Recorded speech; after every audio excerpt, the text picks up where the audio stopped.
How's it going, people? Welcome back to the channel and welcome to a very exciting video. Today I am buying the cheapest supercharged MX-5 in the country. Last week I saw an MX-5 on sale on eBay with a supercharger and a Torsen LSD, and I'm going to basically talk you through how I bought it, and today we're going to go to like an hour away from my house to buy the car. And assuming everything goes well, the title of this video will be something like I bought the cheapest supercharged MX-5 in the country. Now, I'm not actually planning on keeping the car. I will explain all to you as this video goes along, but remember to like, comment, subscribe, all that great stuff, and without further ado, let's go buy another car.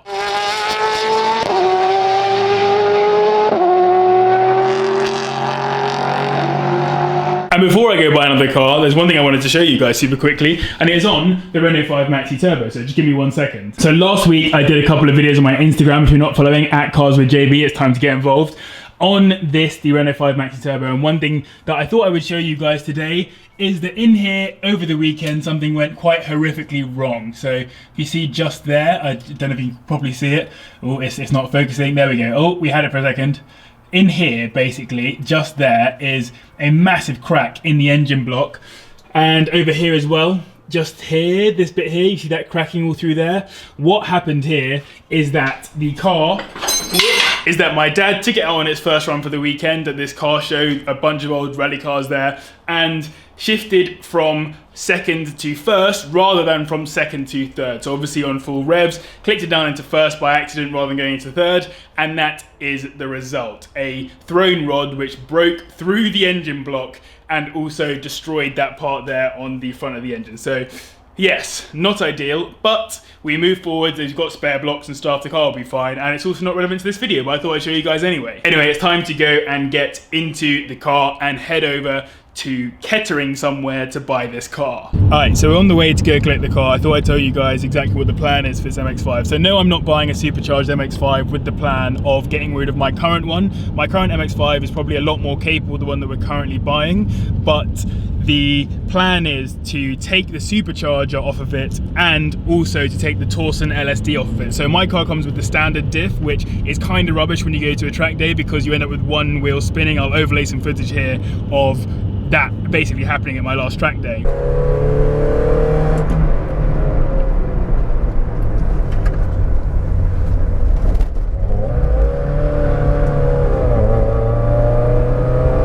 And the plan is to get this supercharger on the car to get a bit more horsepower out of it. Apparently the one that I'm going to look at today is running about 200 brake, which is pretty cool.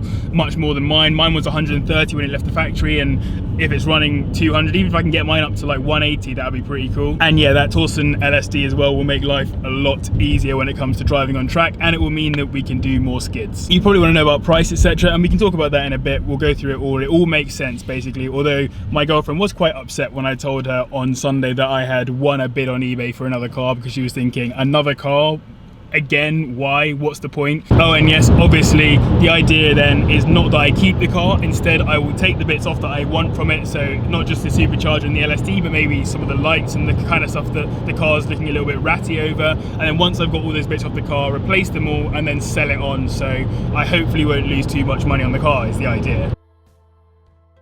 And there it is, we've just arrived. See the car here. I'm going to sort out all of the purchasing and stuff off camera, assuming that we do purchase it, I assume.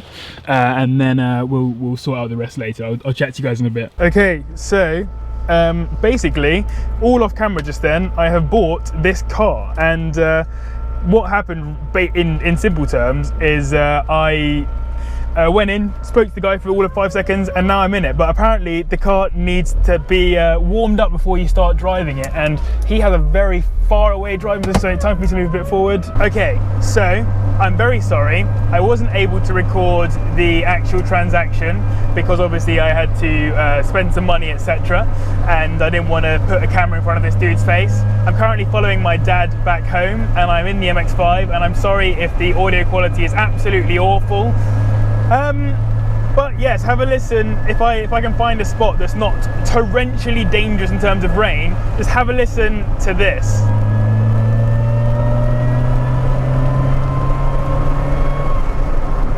That is the sound of a whining supercharger. So yes, I have literally just bought this car. Let's talk a little bit about figures. So I mean, it's definitely the worst day I could have bought a supercharged rear-wheel drive car on. I 100% agree with that. I don't feel at all safe. I feel very unsafe, in fact. This is probably the least most safe I've felt since the start of lockdown. But the guy who sold it to me, very kind. So this is a car that he used for auto test. It's on its second supercharger at this point in time. I can go into more specs of the car later down the line. I don't think I'm in a particularly good position right now to be talking fully about the car, but I wanted to give you guys at least some driving footage of a supercharged MX-5 today, because it just feels like a little bit wrong, and I'm sorry if this video gets a bit disjointed as a result.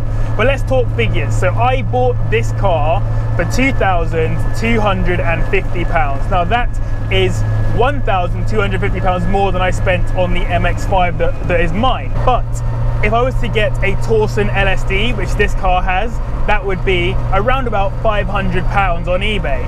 If I was to get a supercharger, brand new, you're looking at anywhere between sort of £2.5 to £4 grand, depending on what you go for.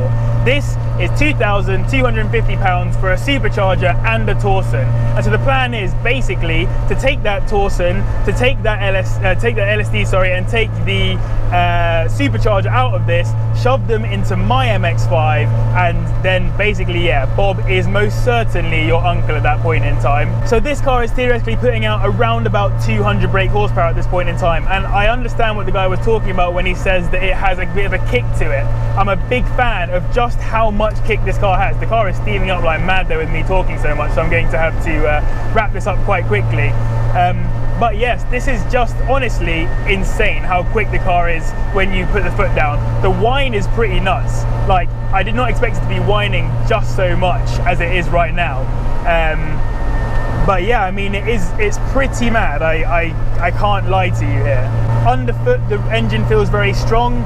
Obviously, I can't really test it in full because we are in the wet on the roads. Like, it's not maybe the best time for it. But as an overall, yeah, like, I'm pretty chill about this. So I'm just gonna get on with driving it. I'm sorry this isn't a really good piece of footage or whatever, but I'm gonna get on with driving it, get it home nice and safe, and then we can discuss the rest. Alright, so it's about 2 hours later. I appreciate you still haven't really properly seen the car, but tomorrow morning I'm gonna get up nice and early, go look at the car. You won't even notice the difference. Like, it's just gonna be like that. But the rain was horrendous. The journey home was awful.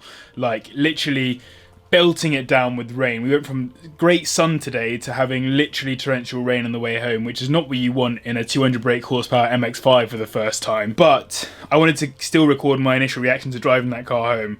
My word, is it quick. Like, for an MX-5, like going from my one outside, knowing what 1.8 feels like, to driving a 1.8 supercharged, the difference. Like, how can I best explain this? So I was in third gear. I was in a little bit of a tight spot, and I need to sort of get out of a turning and like pull off the road basically.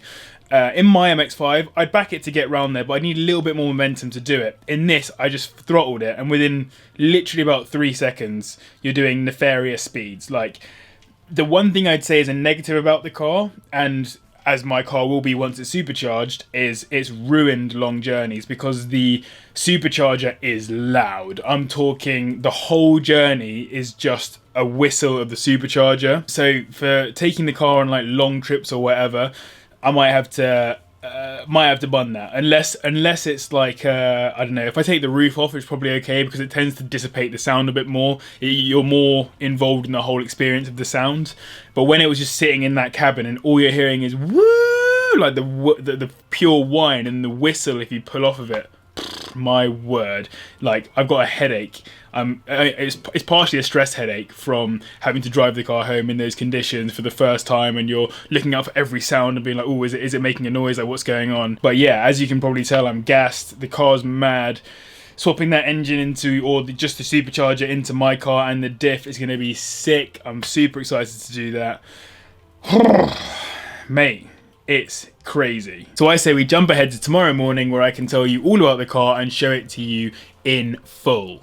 So welcome to the morning after. I am knackered as always in the mornings, but I wanted to show you guys this. So there is the new one and there is the old one. And actually there is the new one and there is the old one. This is a 1997 Mazda MX-5 S, which was actually one of the last ones I think to actually be bought in the UK. So it was December in 1997, which was the last year of the car's production. And then this is a 1996 Merlot model. Yeah, I mean, to be perfectly honest, it's actually not in too bad condition considering it has this quite choice, I suppose, set of vinyls on it. So I think the previous owner had the idea of making it look like a Spitfire or something. So hence you've got this on the front, you've got the pin up on the side right there, and then you've got the RAF logo there. So I mean, yes, you can see obviously that this is someone's idea of a Spitfire. You can see there the bullet holes in the car too. But as an overall, as a car to buy for the money that it was, really, considering how fast it was last night, I haven't done a bad job. Having a few small problems at the moment which I need to get sorted, but that shouldn't be too much of an issue. Working with the previous owner to get that done. He's a really nice guy, by the way, really helpful.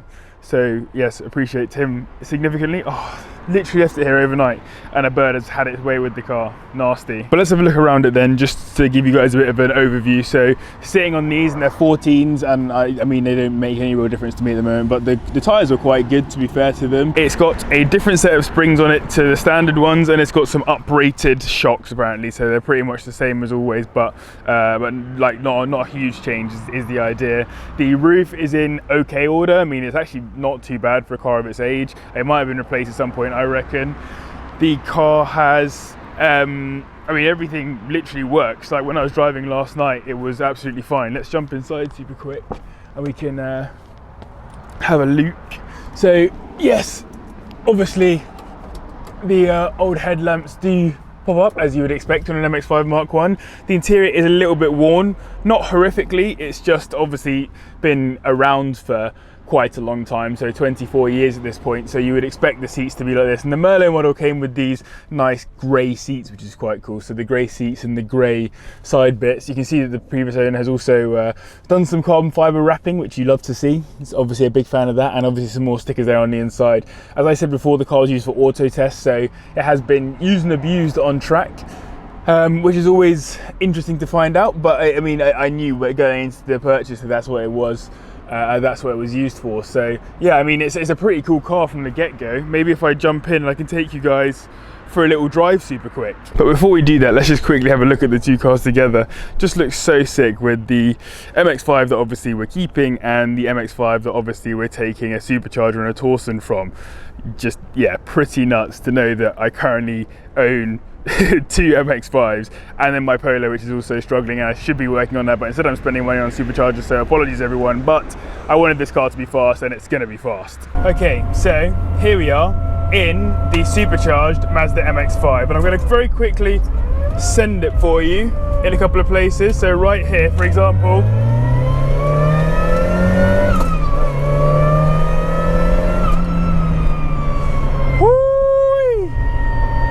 yeah, it's not messing about kind of speeds here, boys. Already I've clocked that a lot of people are looking at the car, whether that's because of how it looks or the fact that it sounds utterly ridiculous with a supercharger on it. I don't really know, but they are. That's the main point. I've come onto the worst road for this now. So yeah, I would say it's a bit sketchy having to hear the sound of a supercharger at all times. It is a little bit mad knowing that there's this constant whine of the supercharger, as I mentioned before, which is, yeah, maybe not the most pleasurable experiences in the world, but the actual shunt that the car gives you is ridiculous. For an MX-5, it's properly going. But the good thing is that it's not going so much that it's like sketchy on the rear, you're not struggling for traction, etc. The car ultimately does what it needs to do, and I mean, it's damp roads this morning, and yet it's still driving, I would say, absolutely fine. I actually have no idea where I am at this point, but I'm just going to keep driving around until I work out, oh, I do know where I am. So yeah, it really does like to shunt. Now, that was just literally 0 to 30, but it just pushes you along. Yeah, I can't say I'm particularly comfortable driving it in terms of the sound, like not the sound, the way it looks, because you're getting a lot of looks from people, I think, because it looks pretty mad. And then also on top of that, it does actually sound obviously quite nuts. So the fact that it looks and sounds nuts, I think is quite offensive to people, particularly in this area. I mean, what can you do? It's a supercharged MX-5. It was never supposed to be a crowd pleaser, I suppose, in that sense. Just something that goes very quickly, and that it very much does. The car actually feels very strong, considering it's 24 years old. The engine is actually quite nice. Like, I don't particularly have any worries about the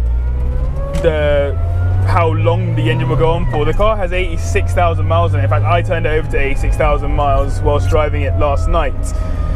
So yeah, it's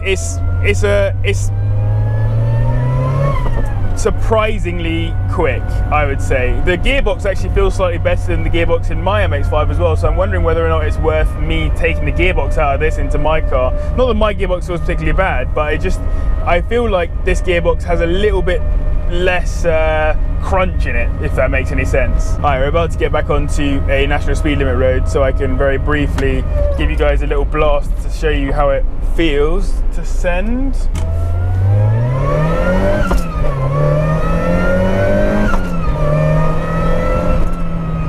Are you mad?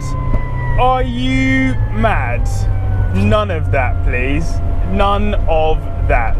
Yep. I will pull the car over here and end the video, but I just wanted to give you guys an opportunity to see just how ridiculous this car is, and I cannot wait to swap that Torsen and that supercharger over onto this car. It's going to be sick. So anyway, I thought that was pretty sick, and I thought you guys would want to see that. I'm sorry this is probably a bit of a disjointed video. Yeah, massive thank you to you guys for watching the videos, because it's you guys that enabled me to do stuff like this. Massive thank you again to the patrons for getting that extra level of support. Really do appreciate it. Remember to like, comment, subscribe, all that great stuff, and thank you very much for watching. I'll see you in the next one. Listen.